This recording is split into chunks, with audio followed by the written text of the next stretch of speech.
Hello and welcome to another episode of the Steer Your Career episode. I am your host, Alan Stein. I'm super excited to have one of our great coaches in the Kadima Coaching Network, Jenna Minieri. Jenna and I met on LinkedIn. I think she started following me. We were talking about it before the podcast started in early January of 2023, so about 2.5 years ago or so. And then I forget how we went from following to like connecting to having conversations. But maybe Jenna will recall that because I'm old, I have a bad memory, and I meet lots of people. But we took our relationship from LinkedIn to video chat. I've actually never met Jenna in person, but one day I would love to. And Jenna has a great career of coaching people. Her LinkedIn highlight is fantastic. And this is one of the areas she's skilled at. And we'll put the link to Jenna in the chat, but it says branding, resume, staffing. I help people from branding to landing. But with that, Jenna, love for you to share a little bit with your career audience, a little bit about you and your background. Sure. So thanks for having me, Alan. So I think the way that I first came to know about you actually was through a friend of mine who turned me on to what you were doing on LinkedIn. And I went to a few of your live events, your webinars, which I really appreciated. You share a lot of great advice and coaching in those sessions. And it was actually during the course of that. So I was following you for a while, but actually someone said, in the chat, Alan loves to connect with people. And I thought, okay, here's my opportunity to actually not just follow you, but connect with you as well. And when you were looking for coaches, I raised my hand and I said I would be interested. And that was then, and now we're about a year and a half later. So definitely putting yourself out there on LinkedIn and also doing it in a way that's authentic to you can certainly help jumpstart things. You don't know where it might take you. Yeah, awesome. And a little bit about your career history and what brought you into your coaching and helping people brand and land jobs. Yeah, so my background, global Fortune 500 consulting company, a career that spanned about 18 years there. It was basically a series of contract and also permanent assignments, so that whole time span was about 18 years. But the interesting thing was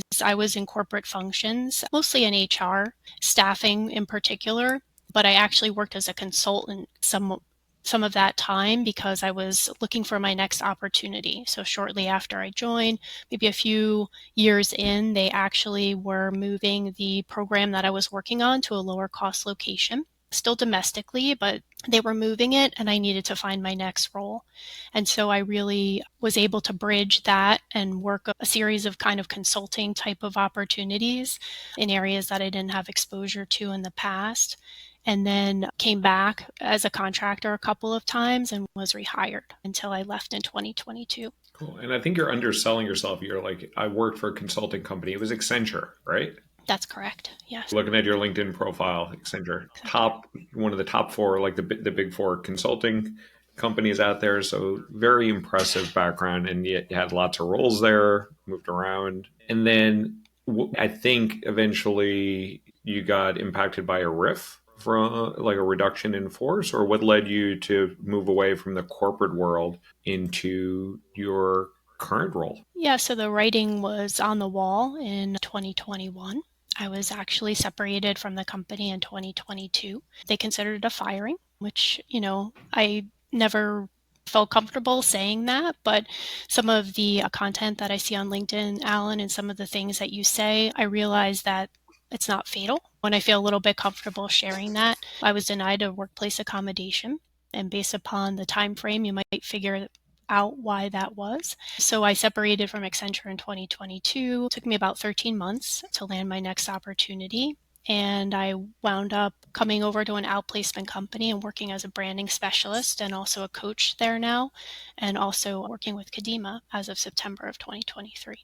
Great. Thanks for sharing. And for those that aren't familiar with the term outplacement, can you share with our listeners what outplacement organizations are? Yeah, sure. If you are separated from your company, typically via a layoff, the company may offer you outplacement services. I know when I was initially laid off from Accenture, I had outplacement services and I went all in on it. At that time, we were going in person. So I actually went on site, and to me it gave me some continuity, and it also gave me a reason to keep moving forward. And I went into the office. I was working remote for the better part of 20 years. So actually to go into a physical location was actually something that was a little bit different too, to go to outplacement in person. So typically the services would be offered for it depends on what the company is going to offer in terms of the length of time. I've seen programs 1 month and more. It's no cost to the individual. The company bears that cost. So I like to encourage people, if they do have that opportunity, to take advantage of it. I'm sure people have good experiences. Some people don't have that great of experiences. My experience was positive, and I'd like to pass that along to other people as well. And now you do that for other employees that might have got impacted by RIF's reduction in force, and then they have the ability to work with a great coach like you through that outplacement service. And so a lot of clients that you work with are dealing with this sudden disruption of their career, maybe having like the carpet pulled out from under them, often surprised about the impact, maybe feeling personally like an imposter or that they did something wrong. I'd love to understand, as people are meeting with you, as you're providing these services for folks, what's their mindset like? I'm sure it spans the gamut. If there's like a general pattern that you hear from people that when they're working with you, when they first meet with you after hearing the awful news that their job's no longer going to continue at their existing company. Yeah, so you're right about that. I would never have exposure to the diverse array of people that I do were it not for this work, where they're located geographically, the types of work that they did, the companies that they worked for, the stage that they are in their career. I have people that may have graduated not long ago from college, up to people who haven't had to write a resume or do a job search or be on LinkedIn for 20 plus years. So it really spans that gamut. And yeah, I think people are sometimes in a combination of shock, certainly anger, and they could direct that at you potentially. I had somebody who said, "Don't call me, I'll call you," and hung up on me. So that's a little hard to take, because you want to be a positive in a situation that may not be positive. And that's what I want. I want to help, but I want to help the people who want the help. I don't want to have to chase after people, or I'm not the type of person that would chase you down, so to speak. I will go above and beyond if you want to do it, but I'm not going to force you. I'm not in a position to force anybody. So even though people are given these resources, people are not utilizing them, or you find like some people are not being proactive with the opportunities because you're giving them lots of value here. And we'll talk about some of the main reasons that people come to you. But you find that lots of clients, like not, lots of these displaced employees that have gone through RIFs and are getting outplacement service, they're not following up, and maybe some of them are lacking accountability. Yeah, some people are not availing themselves of the services, and I can't say all of the reasons that would be. They might be unsure of what their next move is. They might not know how we can help them. I've had candidates who said they've had the services in the past and didn't avail themselves of it, but they did this time, and they were glad that they did. Maybe they see negative things, or they know people who have had maybe not a great experience, and maybe that turns them off, or they're just coming in with a mindset that there's really nothing that you can do for me, and I'm not interested. That's almost the worst mindset, because I know you personally. I know how helpful you are. But for the clients that do work with you, that do show up, that do have accountability, what are some of the areas that they're most needing when they come to you? What are some of the areas that they just got laid off? They're coming to you, they're being accountable. They're like, hey, Jenna, I need help. I need help with X, Y, Z. What are some of those things that you find that they are most needing after this sudden announcement? Yeah, like how to get started. Just some of the things that you would think that you might take for granted. Getting a resume in shape. I joined LinkedIn so many years ago, and I haven't been on because I've been working. And don't you just come to LinkedIn when you need to find a job, type of thing? It's a little bit of that, navigating resources. Sometimes they're just overwhelmed by the amount of things that we offer and just need help navigating it.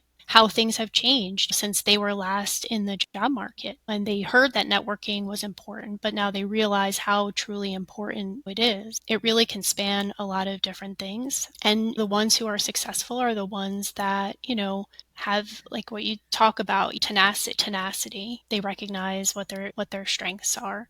They do the outreach. They put in the work, and that's no different in this model than your model. That's what has to happen. So just really gaining confidence. Sometimes I'll have people actually apologize to me, and it makes me feel bad. They'll come to a branding call and they'll say, I haven't had to write a resume in 20 years. I don't know, or I'm not familiar with LinkedIn. I'm like, okay, you're not unique. People feel like they're somehow unique in that, but there's many more people than they realize that are in the same situation. Yeah, that's a good overview. So you mentioned some of the big challenges they have are resumes, LinkedIn, navigating like how to even get started, understanding how things have changed in the market because people might not have been looking for 5, 10, 20 years, and networking, the confidence, the mindset. Lots of different things to unpack there. Let's choose one where we can go down any avenue here of I would love to tap into some of the guidance that you give folks. Which of those areas should we start with that you wanted to dive into a little bit? Resumes, LinkedIn, navigating all the resources and chat information overload that's out there, networking, gaining confidence. Where should we start first? I don't know if we'll have time for all five, but let's Yeah. let's choose. We can start with resumes or LinkedIn. Okay, let's go with resume. So someone's coming to you. They either have a resume that they need to wipe the dust off of, or maybe they've never created a resume, or they might have done a resume when you had to print it out on a printer. Or I'm really old. I used to have to fax resumes in and mail them in. What are some of the key tips that you have for clients that you work with to get started with the resume? Some of the key aspects of the resume, some things that they should not do with their resume. Yeah, so there's things that we see. I've seen things like people putting their date of birth on their resume or their marital status, more personally identifiable information like their address. Those are things that you probably want to keep off the resume. And you tell our clients say objectively perfect, subjectively good enough. And a lot of what I see would not meet the objectively perfect criteria. So give it a look, at least read it through. Spell check isn't going to catch the things that, are spelled correctly but are used out of context. And give some thought to what you're putting in there. Grab a template. You offer people templates. At least have a starting point. And I've seen everything, 17-page resumes and things like that. So at least have a framework to start from if you can. It makes my work a little bit easier. I can spend more time on the branding part of it. I can spend more time on the meat of it. But there are some things I think that people can do to have it in a reasonably good shape before they even come to us. Yeah. And yeah, 17-page resumes. People ask me all the time, how long should a resume be? My philosophy has always been less than 10 years, one page. Over 10 years, if you can get it on one page, keep it to one page. But then over 10 years, you can go to 2 pages. I never go to 3+ pages. Maybe for a C suite executive for a top company, you might have a little longer resume, but those are rare. If you can't convey your story in one page or 2 pages, no one's going to read it. How do you help people to separate this? This is what engineers typically call separating the signal from the noise so that you can effectively communicate your value proposition to a hiring manager or a recruiter who's going to be looking at your resume. And the research shows about 6 seconds, they're going to look at your resume and quickly make an assessment. What are some of those key elements that you suggest people make sure that they include? Like we talked about things not to include. Home address, definitely not. Marital status, definitely not. Pictures, definitely not. But what are some of those key elements that people should include on that 1 to 2 pages that they have to get in front of a recruiter or hiring manager where they're going to be assessing you in 6 to 60 seconds? Yeah, the results. And that's one of the things that I tell candidates. You always get differing opinions, especially when you're on LinkedIn, but I've never seen somebody who writes resumes say that quantification isn't important. I've never seen somebody say that you shouldn't have strong bullet points. And a lot of times I'll look at resumes and it'll be a laundry list of everything that the person has done. I've seen 25 bullets because they want to put absolutely everything there. And that's one of the key things that I would probably say 90 8% of the resumes that I work on, that's where it's mostly lacking in the value that you delivered, the results. These are probably going to be the things that inform your source stories that you're going to have to talk about. Make them impactful. Or people put a really great accomplishment, they put it at the bottom of this long list of bullets. And I tell them there's no rule book that says you have to write your bullets in a certain order. If you did something great, why not move that up to the top? Another thing I like to do is when I'm branding candidates, I like to bring some of that accomplishments into their branding statement, because these tend to start to read generically. They'll say, oh, I save cost savings and things like that. Let's give some examples. We're going to see them in the bullet points. Let's preview it a little bit in the branding statement. So just some things that might differentiate them. Other people aren't going to have accomplished the same things that you've accomplished. So let's give them a little bit of it up top. You mentioned this branding statement a couple of times. Share with us what a branding statement is, what that should include, how someone should think statement. Yeah, so sometimes people put at the top like summary or profile or objective.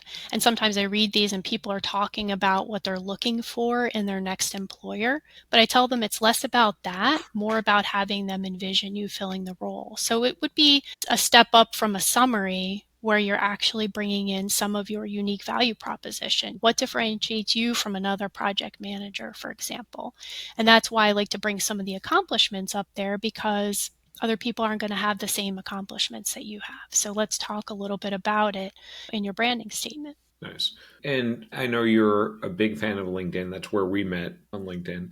What are some guidelines that you advice that you share with people for LinkedIn profile? And also, let's talk about the LinkedIn profile, then we'll talk about how to utilize LinkedIn effectively to acquire a job. But first, what are some do's and don'ts on someone's LinkedIn profile? Before I say that, I'd like to say that I've been on LinkedIn since 2006, but it's only been the last couple of years that I've really leveraged the power of LinkedIn and been active on it. So I like to tell my candidates it's not too late to start, and certainly you can grow your network much more quickly than I did. I probably added more people in the last couple of years than I had in all the years prior. And the other thing is, I think you can brand yourself however you want to on LinkedIn. That's the beauty of it. I branded myself as a brander. And some of the things that I see are mistakes are no about section. I think don't do yourself a disservice by leaving that off. That's where you can tell your story.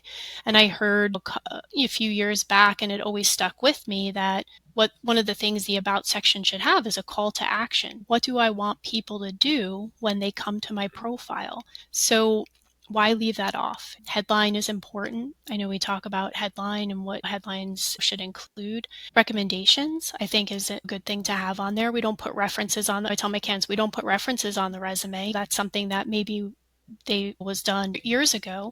And if we think about it, the references are really only going to be seen by a small group of people at a time later on in the process. So why not have recommendations on there? People who can speak to your work and lend some credibility. Skills, maxing out your skills could be found through keyword searches. So why wouldn't I give myself every opportunity to be found? So many more things, but I would say about section, definitely. I see too many profiles without one. And if you are looking, why not signal it? Some people aren't comfortable putting on the open to work frame, and I can accept that.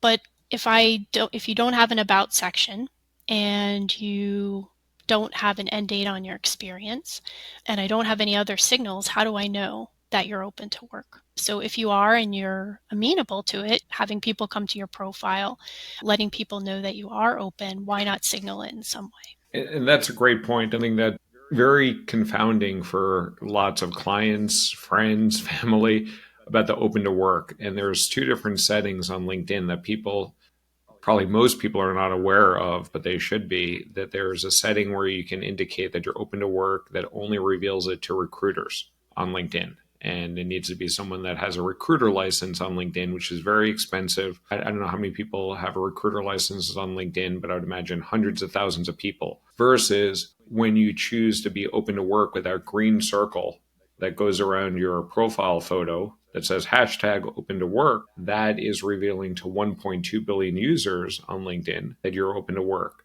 And my general advice, and I would love your perspective here, Jenna, is I tell people, even if they're happy in their job, always be open to work. ABL, always be looking. keep that setting on so that recruiters, when they're sourcing talent, and we're recruiters at Kadima, so I'm familiar with the LinkedIn recruiter license. When we look for candidates, we can know if Jenna is open to work or not. And if you're not open to work, we're probably not going to reach out to you. If you are open to work, we will. But we don't need to see that green open to work circle. You just need to indicate to recruiters. And what some people are worried about of, oh, what if a recruiter at my company finds out that I'm looking for a job? If you're at a big company, what LinkedIn actually does is prevent recruiters from your company seeing you. So if you work at Datadog, for instance, and you're open to work just to recruiters, anyone at Datadog with a recruiter license will not be able to see that you're open to work. Every other recruiter outside of Datadog will be able to see you're open to work. So my general advice for people is everybody should have the open to work on visible to recruiter, and then they should be more selective with when they should put that green open to work signal on that is available to all 1.2 billion users on LinkedIn. I'd love your perspective on that advice. If you have other thoughts on that, or have tried things on your own or with clients that have worked effectively with the open to work. Yes, I think for the people that are currently employed, keeping open to recruiters makes sense. For most of the candidates I work with, their jobs have ended. So why not why not put it out there? Some of these people have multiple 500 plus connections. Why not be signaling that to people? And whether you do it through the open to work frame or you talk about it in your about section somewhere so that people know, like, how could I help this person? I'm convinced that you're not just writing the profile for recruiters, you're writing it for anybody who comes across it. And if we believe networking is the way that will secure our next opportunity, then why not let people know? It's going to be what people are comfortable with. Sometimes I'll see open to work posts, but candidates will ask me about that. What do you think about open to work posts? And I say the thing that I see where they fall down the most is they're very generic. And how can I give people something that they can sink their teeth into? This is how I could help this person. Not putting your location, just putting maybe some job titles, not really talking about industry, not really talking about maybe companies that you're targeting or things like that. So I would say maybe they could be done right, but when they're done generically, I don't see how they're actionable. And that's the thing. You want to make this information actionable for other people. Yeah. You're quite skilled with branding. And we talked about resume, we talked about LinkedIn. What other assets or what other mediums can people effectively brand themselves to open up more opportunities for them, or to more effectively market themselves to opportunities outside of LinkedIn and resumes? Are there other tools or mediums that you suggest people leverage that are as efficient or as effective as LinkedIn and resumes? There's probably certainly other social media channels and other options in terms of mediums. So we touched upon LinkedIn a little bit, but I didn't touch upon posting and commenting, raising your visibility in that way. A lot of people are reluctant to do that, but I think that there's value in showing up. Maybe you're not comfortable with posting your own content, but certainly adding value added comments onto other people's posts can open up opportunities. I mean, you can build relationships and connections in that way. There's probably other platforms, but the thing would be consistent with the brand. You want to make sure that what you have out there, if you are on other social media, is consistent with how you want to be portrayed. And that's the biggest thing. And like I said, I branded myself as a brander, and that's the beauty, I think, of your LinkedIn profile too. You can evolve it. Mine, how it looks today isn't how it looked a year ago. And that's the beauty of it. And so you can really shape it. You tell your story in the way that you want to tell it, and then you do the things that help to reinforce that. And so yeah, and you and I might have a different perspective on posting and commenting. So I'm curious, and it's okay to have a different opinion. How do you suggest people use LinkedIn in a proactive approach? So people can definitely leverage your strategies and our strategies at Kadima Careers about how to effectively communicate your brand and your value on your LinkedIn profile for those people that land on your. But the truth of the matter is, unless you're an influencer, unless you're posting a lot of content, you're not going to get that many people that just randomly fall across your LinkedIn profile. So, how do you suggest that people kind of nudge people or get people to notice either on LinkedIn or in real life so that they can actually consider you for a job. If for most people like that we look at, most people get about like 10 or 20 profile views per week. And most of those profile views that they're getting are people trying to sell them stuff or someone that they might have reached out to themselves and not necessarily a hiring manager or a recruiter at a company that they want to work at. So, what sort of efforts proactively do you recommend clients to do so that they get on the radar of people that can help them? Yeah, I think it's about the outbound more than the inbound. So certainly it's your activity. I don't consider myself an influencer at all, but once I started finding my voice of putting out content and not being afraid to comment on people's posts that I thought, do they really want to hear what I have to say? That's it. I think that's how you create opportunities for yourself. So I get very little inbound. And so I don't rely on that, and I can't control that so much, but I can control what I'm willing to put out there and what I'm willing to engage with. And I think that's the thing. If you show up for people on LinkedIn, to some degree, they show up for you and you start to build trust and credibility. And I think that's where opportunities start to come. So less about the inbound and more about the outbound, more about what you're putting out there. And outbound is so powerful, and LinkedIn has that ability where you can search for people at different organizations, you can reach out to them. Doesn't mean that they're going to necessarily reply to you, but if you reach out in a humble, respectful, authentic way, we find that about 20 to 50% of people will reply back to you, and you can from there move it to a conversation. You also talked earlier when you were mentioning things that clients come to you about the challenges with navigating the job search with how things are changing. So it looks like I forget how many years you've been working, like a decent amount of years. I've been working a decent amount of years. I've been working since 1995.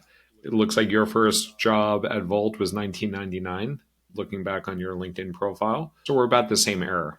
What do you think are some of the key elements that have changed in the job search?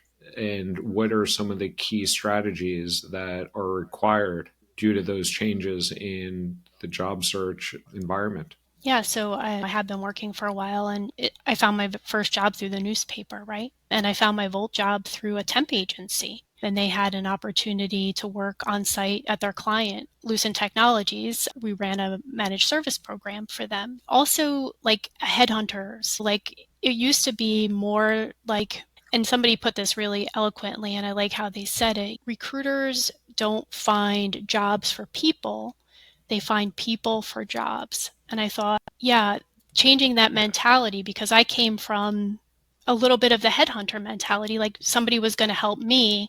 And now it's all on me, or at least that's how I feel. And I wouldn't mind going back, to be honest, to a little bit of a headhunter model, because I think we have to do a lot of it ourselves, most of it ourselves. So that's something that's changed. Obviously, the way that we engage and the rapidness through which we can send applications. It's not mailing it. It's not printing out and mailing it. It's like instantaneous, right? Working with applicant tracking systems, things like that. People have not had to deal with the change. And I think that mentality a little bit persists with how recruiters work. They're not working for you, they're working for the company, because I've had candidates think it's more like how headhunting used to be, and it's not like that anymore. Just understanding how some of those things have changed can be very important. Yeah, times have changed, and I have not been. Yeah, and you mentioned a couple of ways that you got jobs through newspaper ad, which I've done before, and through temp to like a temporary to perm job. I've done that before. So they're all different ways to get jobs, and I do agree with you that headhunters are reaching out to us to have a job land in our life is happening less and less in this market unless you're very specialized or very niche, or it's just not happening, and the outbound is much more dependent on all of us own our careers. Cool. Jenna, this was a great conversation, and we went into a lot of different here, a lot of different paths. But as we wrap this up, I have two final questions for you. Given some good advice here on LinkedIn and resumes and so forth, but what is one last piece of sick career advice you'd like to share with our listeners out there? I've given this a lot of thought from listening to all of the podcasts and what you tell us to own your career. So, my last piece of sick career advice is if you don't own your career, it will own you. And one day you'll wake up and it'll be 20 years later. And I can say that from personal experience. I love that. It's taking proactive ownership because no one else gives a crap. Some people do, like my friends and family do, but they're not going to care as much as you do. Yeah, owning your career. And then the last question I have for you, Jenna, is where can people find you, reach out to you, connect with you, support you? What's the best method? LinkedIn, I'm there for better or worse most all the time. Jenna Minieri. Fortunately, I have somewhat of a I would unique say name. better. Yeah, I have a somewhat unique name, so you'll be able to find me. And if you're a Kadima Careers person, then I'm one of the coaches here as well. So that's another way that you can find me. Awesome, Jenna. Oh, and then one last question because I do know you're a Mets fan. Do you think they're going to finally break the 29-year streak of not winning the World Series this year in 2025? And we can go back and listen to this podcast a little later. But what year are the Mets going to win the World Series again? Because I've been waiting 39 years. Yeah, 2025. Do you think it's Let's this put it year out. or Yeah, let's put it out there. 2025, right? let's put it in the books, would say. Exactly. Put in the Yeah. Awesome, Jenna. It was a great conversation. I appreciate getting to know you over the last couple of years. I appreciate the work that you do with Kadima, and I appreciate all the insight that you've shared with our listeners here. Thanks a lot for joining us on this Steer Your Career podcast. Thank you, Alan.